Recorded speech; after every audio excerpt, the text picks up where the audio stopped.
Matter किससे बना है? पंच तत्व से बना है, 5 चीज से बना है। वो 5 चीज क्या क्या है? अग्नि, धरती, जल, हवा, गगन, ठीक है, वायु, विच हैव मास। कोई भी चीज जिसके पास मास है या फिर स्पेस ऑक्यूपाई कर रहा है उसको हम क्या बोलेंगे? मैटर बोलेंगे। मतलब ठीक है, सारे पार्टिकल्स एक दूसरे पे एक फोर्स ऑफ अट्रैक्शन लगाते हैं जिसको बोलते हैं इंटरमॉलिक्यूलर फोर्स। क्या बोलते हैं? बीच का जो खाली सा स्पेस बच रहा है ना, इस खाली स्पेस को क्या बोलते हैं? इंटरमॉलिक्यूलर स्पेस बोलते हैं। क्या बोलते हैं?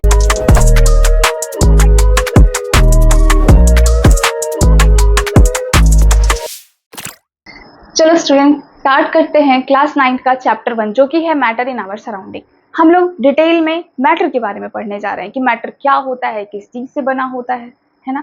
तो मैटर के बारे में जान लो कि अभी से पहले भी लोग बहुत इंटरेस्टेड थे कि किस चीज से बना है, सब इधर उधर खोजबीन कर रहे किस चीज से बना है।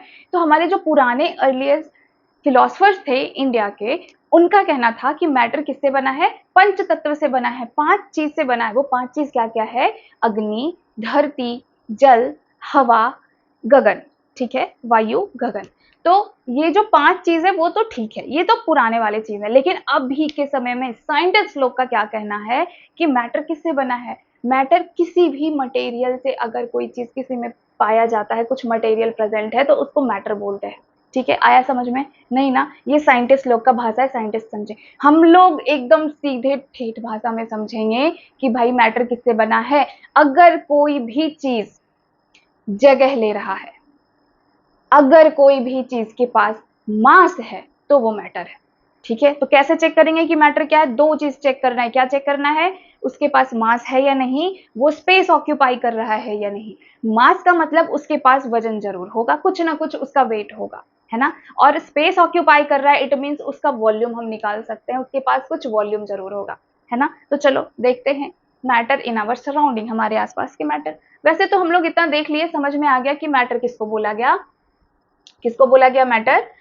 तो जो स्पेस ऑक्यूपाई करता है, जिसके पास मास होता है।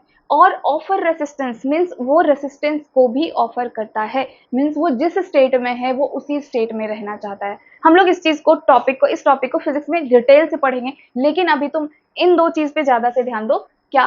कि एनीथिंग विच हैव मास, कोई भी चीज जिसके पास मास है या फिर स्पेस ऑक्यूपाई कर रहा है उसको हम क्या बोलेंगे? मैटर बोलेंगे, ठीक है। और वॉल्यूम किसको बोलते हैं, है ना। अगर स्पेस ऑक्यूपाई कर रहा है इट मीन्स उसके पास वॉल्यूम भी है। तो भाई वॉल्यूम किसको बोलते हैं? वही सिंपल, स्पेस ऑक्यूपाई, जिसको जितना वो स्पेस ऑक्यूपाई कर रहा है उसको अगर हम मेजर करते हैं तो किसमें मेजर करते हैं? वॉल्यूम में मेजर करते हैं, ठीक है। और क्या उसके पास मास होता है, तो मास किसको बोलते हैं? अगर कोई भी अमाउंट में मटेरियल प्रेजेंट है तो उसको हम किस तरीके से मेजर करते हैं? मास से मेजर करते हैं। We can define mass as a measure of the amount of matter in a body, ठीक है, इतना समझ गए।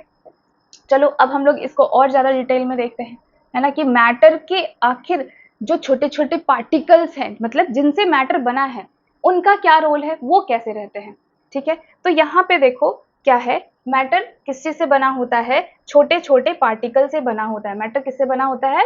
छोटे छोटे पार्टिकल से बना होता है। Matter is made up of particles, ठीक है। और ये जो पार्टिकल्स है ना, वो इतना छोटा है, इतना छोटा है, इतना छोटा है, जितना तुम इमेजिन किए ना उससे बहुत ज्यादा छोटा है ना। क्या? The particles of matter are too small to be imagined. हम लोग सोच भी नहीं सकते कि कितना छोटा है, ये उतना ज्यादा छोटा है, इतना छोटा है कि हम लोग इसको अपने नेकेड आई से देख नहीं सकते, ठीक है। Particles of some matter are in constant motion. इसका मतलब है कि जो मैटर के छोटे छोटे पार्टिकल्स है ना, वो लगातार अपने ही जगह पे कांस्टेंट मोशन में होते हैं, ठीक है। ये जो पार्टिकल्स हैं वो अपने ही जगह पे कांस्टेंट मोशन में होते हैं, ठीक है। ये हिलते रहते हैं, ये पार्टिकल्स एक जगह पे नहीं होते, मतलब अपनी ही जगह पे बट हिल रहे हैं, मोशन में लगातार हिल रहे हैं, जितना जगह है उतने स्पेस में हिल रहे हैं। और इसके साथ ये जो पार्टिकल्स है ना, अपने आसपास के दूसरे पार्टिकल्स पे एक फोर्स ऑफ अट्रैक्शन लगाता है। ये पार्टिकल अपने बगल वाले सारे पार्टिकल को खींच रहा होगा अपनी तरफ, ये पार्टिकल इसको खींच रहा होगा, ये इसको खींच रहा होगा, ये इसको खींच रहा होगा, ये इसको खींच रहा होगा, ये इसको खींच रहा होगा। मतलब सारे पार्टिकल्स एक दूसरे पे एक फोर्स ऑफ अट्रैक्शन लगाते हैं जिसको बोलते हैं इंटरमॉलिक्यूलर फोर्स। क्या बोलते हैं? Intermolecular force. देखो क्या लिखा है, the particle of matter are held together, है ना, एक फोर्स से एक दूसरे को बांध के रखे हैं, force between them, this force is called intermolecular force, ठीक है। और ये जो इंटरमॉलिक्यूलर फोर्स है ना, ये अलग अलग मैटर में अलग अलग स्ट्रेंथ का होता है। मतलब किसी मैटर में हो सकता है इंटरमॉलिक्यूलर फोर्स ज्यादा हो सकता है किसी मैटर में कम हो। ये हम लोग आगे और देखते हैं किस में ज्यादा किस में कम है। आगे पढ़ो, देखो नेक्स्ट पॉइंट क्या है, the particles of matter have empty space. देखो अगर एक पार्टिकल यहाँ दूसरा यहाँ, तो इसके बीच का जो ये जो खाली सा स्पेस बच रहा है ना, इस खाली स्पेस को क्या बोलते हैं, इंटरमॉलिक्यूलर स्पेस बोलते हैं। क्या बोलते हैं, इंटरमॉलिक्यूलर स्पेस।